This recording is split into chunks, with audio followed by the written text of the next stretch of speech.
So guys, we are back.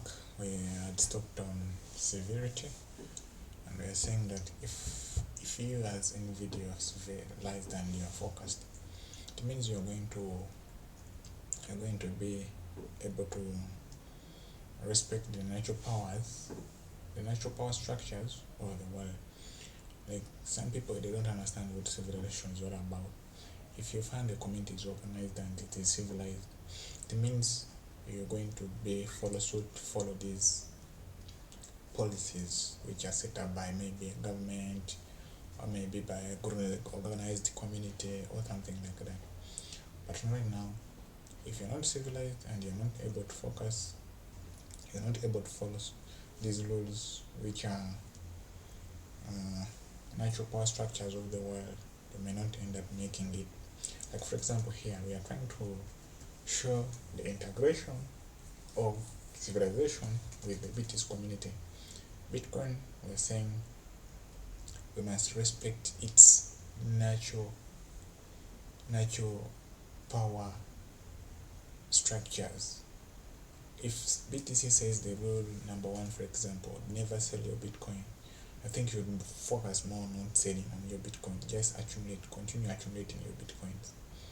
Just focus on buying more Bitcoins. So even one time Michael Saylor said that it's of a less knowledge to sell Bitcoins, and then he came up with a rule as number one. Maybe it was for Satoshi Nakamoto, but it was a pure number one rule of Bitcoins, never to sell your Bitcoins. So we are going to number 6, and number 6 we are saying focus, as it is highlighted here. Just because you can do anything does not mean that you should. Like for example, let me give you a vivid example. Just because you can be stronger enough and more energetic than a fellow human being, it does not mean you should be bully over that person because you are too energetic than him. So we are saying that when you focus, you will focus based on the rules and guidelines which are in the civilized structures of Bitcoin. So we should focus to avoid distractions. So number 7, the equity. The way to understand equity is more like it is more of a certain, it's like a certain amount of cash as being managed as in terms of AUM, assets under management. So they are saying that your equity, share your opportunity with investors willing to share your risk. If you're willing to share risk at the same time with the others, that opportunity you must share it with the fellow investors who are willing to share your risk. For example, I'll give you an example here. Let me say IBTC funds, ETF funds, the risks which investors who are willing to take the risk on Bitcoin ETFs, these risks should be shared by the people who submitted in an application for the ETF, like on IBTC or maybe iShare funds, like on ARK Invest or BlackRock, something like that. Because if an ETF comes up and everyone would like to expose himself on this asset class of Bitcoin, so this shared risk as an opportunity should be shared back to your investors who are willing to come and take that opportunity. So let's go to number 6. Is credit. Give creditors certainty in returns for their capital. Turn risk into yield. So if you look at this equity curve here, it has higher highs, it has lower lows, it has higher highs, lower lows, high highs, lower lows, high high, lower lows. So as you look for credit, people who are willing to credit you in terms of Bitcoin, maybe an ETF, you should be able to give these creditors certainty in terms of their capital, that there is maybe in turn there is yield. So if someone comes and have his credit invested maybe in a Bitcoin ETF, for example, here, like the performance from here, the low was 36.60 low, and then the asset went up to 66. The asset went up from 36 to 66. So 36 minus 36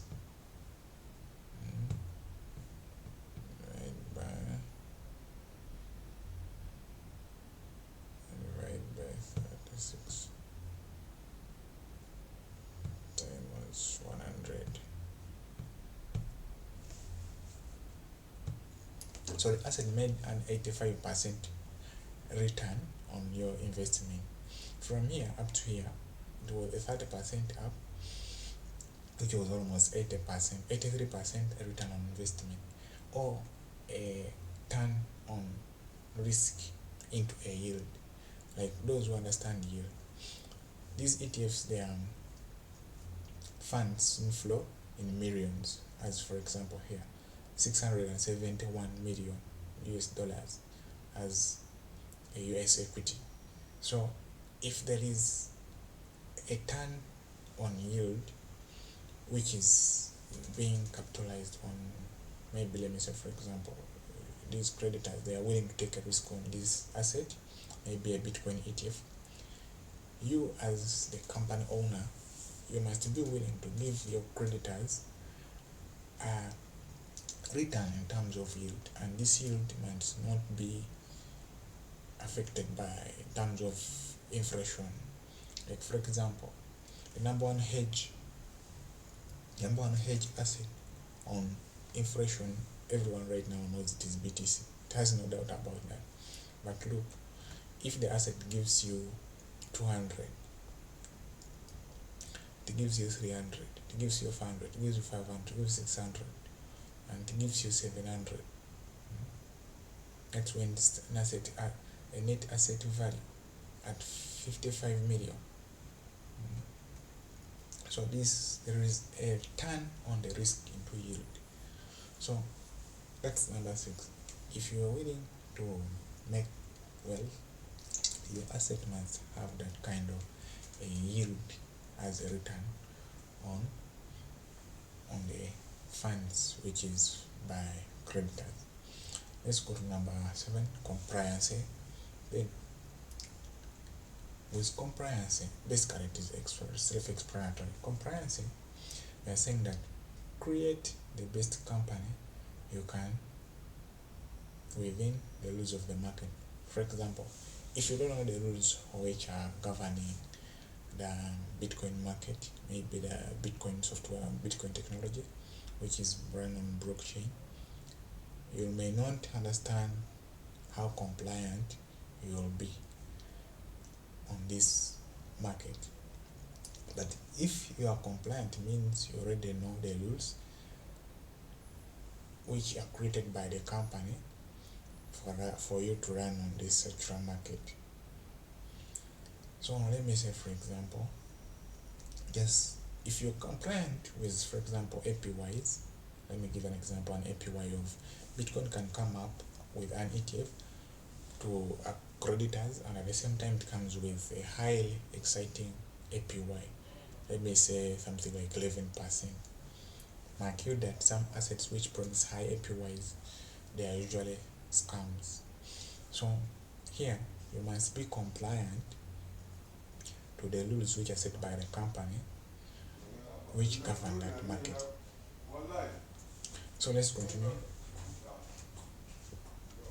Number 9, composition. What's composed of this? As in tech, as a software. Construct they're saying that construct legal entities that scale your strategy and protect your assets. If you're willing to maybe to have a startup of a company, maybe something like that for generation wealth, to create a generation wealth, they're saying your company should construct a legal entity that scale your strategy and protect your assets. Right now, as you're scaling up in tech software, mainly on Bitcoin and on blockchain, companies, they have come up with lawyers, firms, law firms, who are crypto lawyers, who are blockchain lawyers, who understand the the legal the legality, and they are trying to integrate the kind of traditional finance and including the technology within to be in the normal way, like regulators, and then this tech is integrated in terms of jurisdictions, maybe international policies and all that. So composition, they're saying that construct legal entities that scale your strategy and protect your assets. Bitcoin is borderless. Let me remind you this. But if you're willing to move your assets from, maybe for example, from USA to Brazil, or maybe from America to Africa, maybe in Nigeria, which is totally high against crypto tech, you'll find that there is a lot of different jurisdictions over this software. So with compositions, as you're willing to create generation wealth, you must saying that you must construct legal entities that scale your strategy and protect your assets as well, your creditors' assets. Let's continue. Citizenship.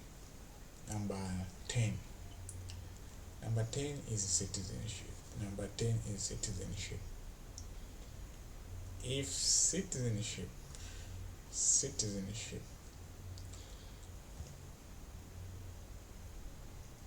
we're talking about citizenships. For example, they are saying that use the economic and exchange domicile where sovereignty respects your freedom. Here, the advice, like in the field of economics, you must choose wisely where sovereignty, I remain that kind of freedom which is under your control. If you're a sovereign man in all aspects of life, you're sovereign in finances, you're sovereign in your freedom of speech, you're sovereign everywhere, you should also choose wisely in terms of citizenship, because some countries come up with policies which you may not undertake. Some countries are dictatorships, some countries are not obeying with the technology which is going on, but they'll let alone adopt and maybe a bit late on the boat. But as you are taking this early step on building wealth, we're saying number 10, we should mind too much about the citizenship. So some countries right now, for example, Binance is trying to come up with something like every country must be having Binance, but under the legality of regulatory frameworks which are favoring the traditional finance and this technology. Others are accepting, others do not accept. For example, there is global US Binance, and then there is US Binance, and then there is global Binance.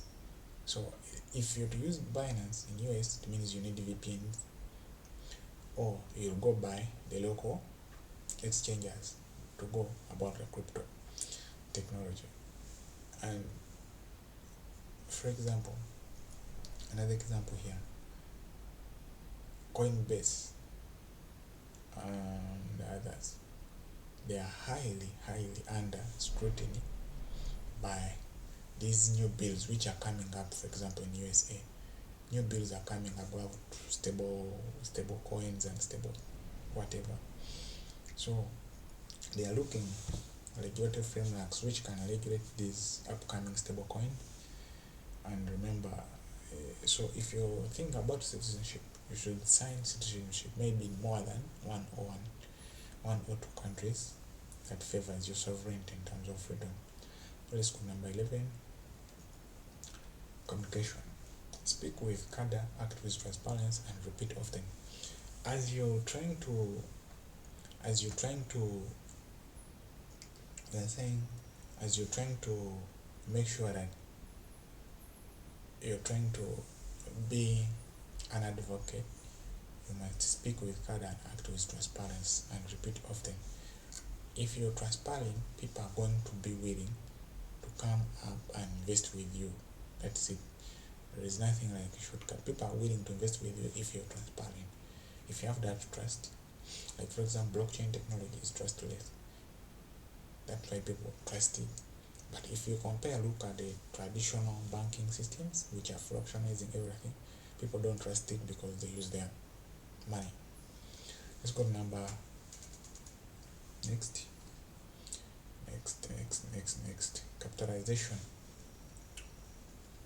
Capitalization. Simply, you should raise and reinvest capital relentlessly, or else they compounds wealth. If you are willing to capitalize on every opportunity, they are saying that you yourself, you should raise and reinvest the capital relentlessly, the rest they compounds wealth. Wealth is compounded. This is maybe one of the elements of wealth.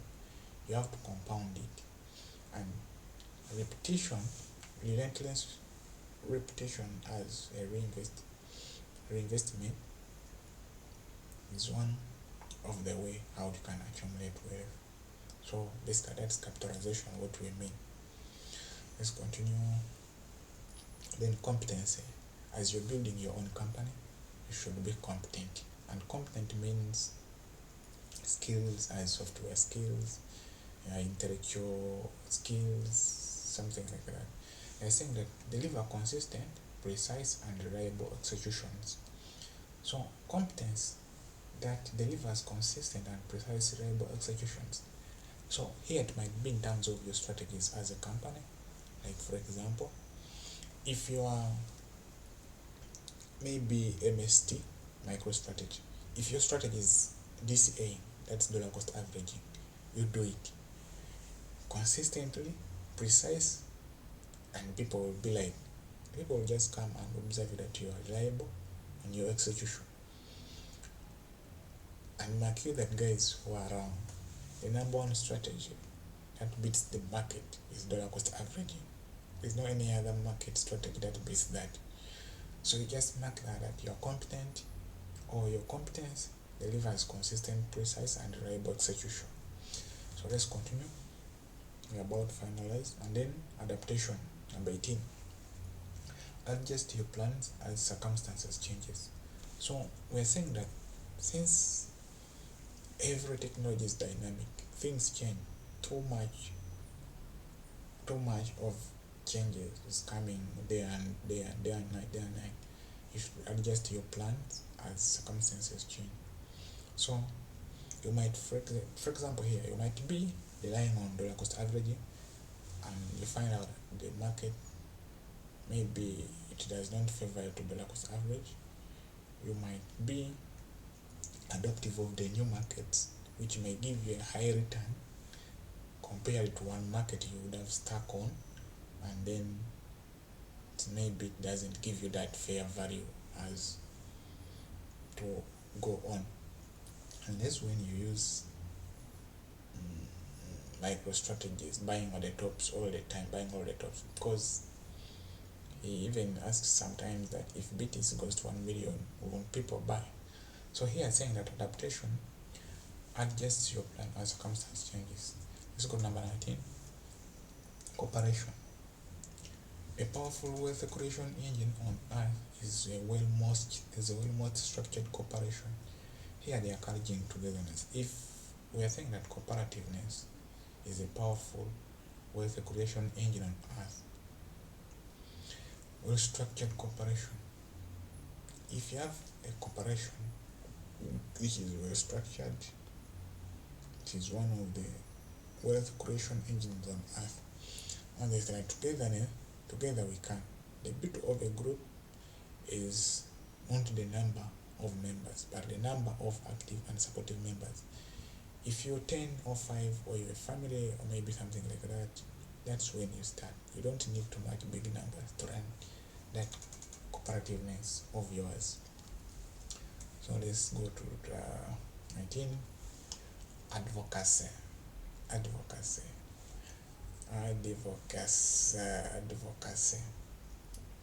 So as you can see me here, this is him crypto, this is Grey BTC, then with your friend. Inspire others to walk the Bitcoin path, become an evangelist for economic freedom. So whenever you're in this tech, it is more enjoyable to advocate for it. You have to advocate for it. As you inspire others to walk the Bitcoin path, you become an evangelist for the economic freedom. Then we lastly say number 920. It might take a sense just to get some in case it catches on. That's being on Satoshi Nakamoto. So guys, it has been a quick breakdown of you can create cross-generational wealth with this Bitcoin technology. I would like you to subscribe to my YouTube channel, as we shall be continuing to dive each and every kind of bond which is in this tech. Remember guys, if you're not buying BTC, I don't know what else you are buying.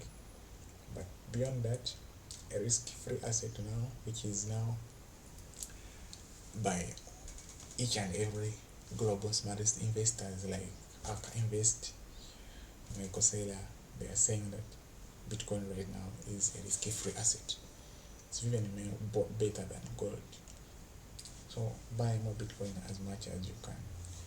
Let me wish you peace.